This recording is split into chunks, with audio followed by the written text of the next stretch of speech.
আজ শেয়ার করছি ইলিশ মাছ, সেই সাথে আলু এবং ডাঁটা দিয়ে রান্নার একটা চমৎকার রেসিপি। এই রান্নাটা খেতে ভীষণ মজাদার, আর রান্নাটা যেভাবে করেছি সেটাও আপনাদের সাথে শেয়ার করছি। এখানে যে মাছ নিয়েছি সেই মাছটা কিন্তু আমি হালকা একটু ভেজে নিব, অতিরিক্ত ভাজবো না। আর কাঁচা চাইলে কষিয়েও আপনারা রান্না করতে পারেন, সেটা আপনাদের পছন্দ অনুযায়ী। তবে আমার ইচ্ছে হয়েছে এভাবে এপাশ ওপাশ হালকা ভাজি করে মাছটা দিয়েই কিন্তু রান্নাটা করে নিব। তো এই জন্য শুরুতেই মাছটা আগে ভাজি করে নিয়েছি। এরপরে পর্যাপ্ত পরিমাণে সরিষার তেল দিয়ে তেলটা খুব ভালোভাবে গরম করে নিয়েছি। তারপরে কিন্তু একটু লবণ দিয়ে দিয়েছি। তো এই সময় লবণটা দিলে হাতে মশলা যদি ছিটে আসার ভয় থাকে না, এই কারণে আমি সবসময় চেষ্টা করি যে তেলের ভিতরে আগেই সামান্য পরিমাণ কিছু লবণ দিয়ে দিতে। আর সেক্ষেত্রে দেখা যায় কি, এভাবে লবণ দিলে কিন্তু রান্নাটা তরকারিতে আটকে যায় না। এরপরে আমি এখানে পরিমাণ মতো পেঁয়াজটা ব্যবহার করছি। এই রান্নায়ও কিন্তু আমি তেমন কোনো মশলা ব্যবহার করব না। তাছাড়া শুধু ভিডিওর জন্য নয়, আমি এমনিতেও যেভাবে বাসায় খাই সাদাসিধেভাবে সেটাই আপনাদের সাথে শেয়ার করছি। ইলিশ রান্নায় আমার অতিরিক্ত মশলা একেবারেই ভালো লাগে না। তো এখানে যেহেতু আলু, সেই সাথে ডাঁটা এবং ডাঁটা শাক দিয়ে রান্না করছি, এটা খেতে অসম্ভব মজার হয়েছিল। পেঁয়াজটা হালকা ভেজেছি, অতিরিক্ত লাল করিনি। এরপরে এখানে রান্নার জন্য আমি হলুদের গুঁড়াটা ব্যবহার করেছি। যেহেতু ডাঁটা শাক দিয়ে বা ডাঁটা দিয়ে মাছ দিয়ে রান্না করব, সেক্ষেত্রে মরিচের গুঁড়াটা ব্যবহার না করাই ভালো।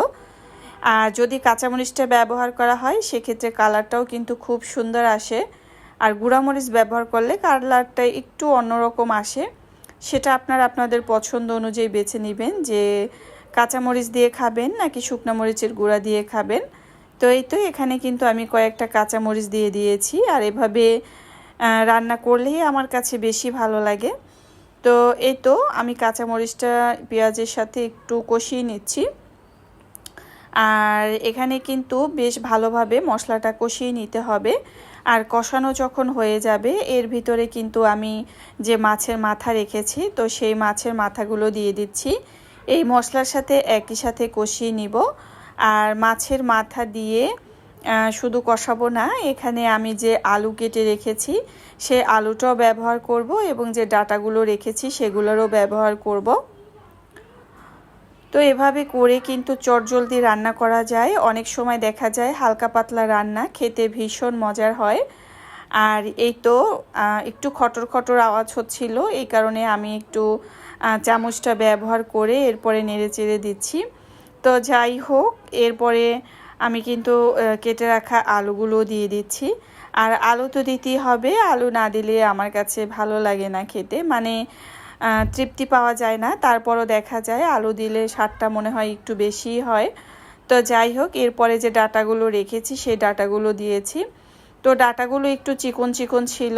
আপনি যদি মোটা মোটা ডাঁটা দিয়ে রান্না করেন সেটা কিন্তু খেতে অনেক বেশি মজার হয় এই চিকন ডাঁটার তুলনায়। তো যাই হোক, এরপরে ডাঁটাগুলো দিয়ে আমি আলুর সাথে একেবারে কষিয়ে নিচ্ছি। আর এভাবে কষিয়ে নিচ্ছি, দেখতেই পাচ্ছেন কিভাবে কষানো হয়েছে। তো এই তো এখানে যখন কষানো হয়ে যাবে, এর পরবর্তীতে আমি কিন্তু এখানে গরম পানিটা ব্যবহার করেছি। রান্নায় গরম পানির ব্যবহার করলে এর স্বাদ অটুট থাকে। এখানে ঠান্ডা পানি ব্যবহার করলে এর স্বাদটা অনেক অংশেই কমে যেত। তো এক্ষেত্রে কিন্তু আমি গরম পানিটা ব্যবহার করেছি।